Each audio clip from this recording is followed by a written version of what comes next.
কেউ যদি আপনাকে ঝগড়া বিবাদ করে, গায়ে পড়ে আপনাকে খেপানোর চেষ্টা করে, আপনি নিজেকে ঠান্ডা রাখবেন। আপনার জন্য একটা সান্ত্বনার হাদিস আছে, কিভাবে ঠান্ডা রাখবেন ওই হাদিসটার কথা মনে রাখবেন, এবং মাঝে মধ্যে এই হাদিস লিখে বাসা বাড়িতে বিভিন্ন জায়গায় লাগা রাখতে পারেন, মোবাইল স্ক্রিনে, কম্পিউটার স্ক্রিনে এটা ভাসিয়ে রাখতে পারেন, যাতে করে আপনার মোটিভেশন হয়। আবু দাউদে বর্ণিত একটা হাদিস নবী করিম সাল্লাল্লাহু আলাইহি ওয়াসাল্লাম থেকে বর্ণিত হয়েছে, তিনি বলেছেন, আনা যাইমুন বিবাইতিন ফি রাবাদিল জান্নাতি লিমান তারাকাল মিরা ওয়া ইন কানা মুহিক্কা। অর্থাৎ নবীজি বলেছেন, আমি জান্নাতের মধ্যে একটি প্রাসাদ পাইয়ে দেওয়ার। জান্নাতে প্রাসাদের মালিক হওয়া মানে কিন্তু দুনিয়ার মতো কোন ফ্ল্যাট প্লট বা বাড়ির মালিক হওয়ার মতো না। দুনিয়াতে মানুষ মালিক হয় কতদিনের জন্য? আপনি একেবারে দুবাইয়ের পামজমারিতে ফ্ল্যাট কিনলেন, আপনি নিউ ইয়র্কে ফ্ল্যাট কিনলেন, অস্ট্রেলিয়ার সিডনিতে ফ্ল্যাট কিনলেন, খুব সুন্দর সুন্দর জায়গায় দামি ফ্ল্যাট বাড়ি কিনলেন, কতদিন ভোগ করবেন? 50, 60, 70, 80 বছর, ঠিক না বেঠিক? মালিকানা তো এই পর্যন্তই। এরপরে মালিক হবে কে? ছেলে, বউ, অন্য কেউ। এরপর তো আপনি মালিক না, নাকি? তাহলে দুনিয়ার মালিকানা হলো 60, 70, 80 বছর বয়স পর্যন্ত। তাও তো মানুষ কিনতে কিনতে তো 40, 50 বছর হয়ে যায়। এরপরে মরার বাকি থাকে আর 10, 20 বছর। 10, 20 বছরের জন্য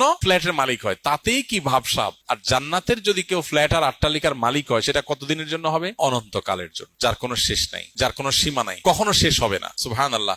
নবীজি বলেছেন, আমি ওই ব্যক্তির জন্য জান্নাতের মধ্যখানে প্রাসাদ আল্লাহর কাছ থেকে পাইয়ে দেওয়ার দায়িত্ব নিলাম। আমি গ্যারান্টি দিচ্ছি, আল্লাহর কাছ থেকে আমি তাকে জান্নাত পাইয়ে দিব।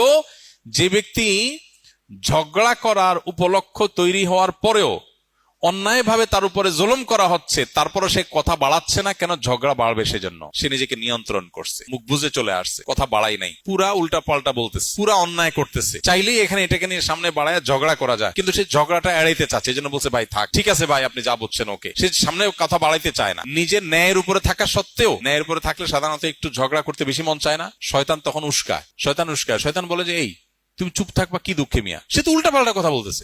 আরে এসব উল্টা কথা মানা যায় নাকি? ঝগড়া করার পর কেউ জিজ্ঞেস করে, ভাই এত চেঁচাচেঁতি করলেন কেন? আরে ভাই কি উল্টা পাল্টা কথা শোনেন না, মাথা ঠিক থাকে। শয়তান যুক্তি দেয় না। কিন্তু ইমানদার, বুদ্ধিমান ইমানদার, যে ওই যে জান্নাতে আল্লাহ নবীর দায়িত্ব নেওয়া প্রাসাদের মালিক হতে চায়, সে কি করবে?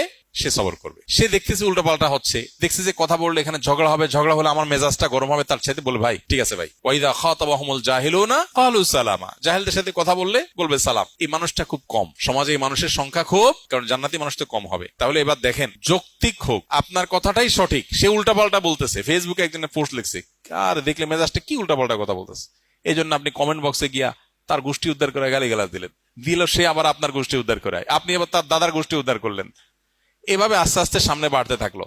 বুদ্ধিমানের কাজ, সম্ভব হলে যৌক্তিকভাবে পারলে তাকে বুঝালাম, আর যদি মনে হয় বুঝাতে গিয়ে উল্টা বরং আমারই মেজাজ গরম হবে,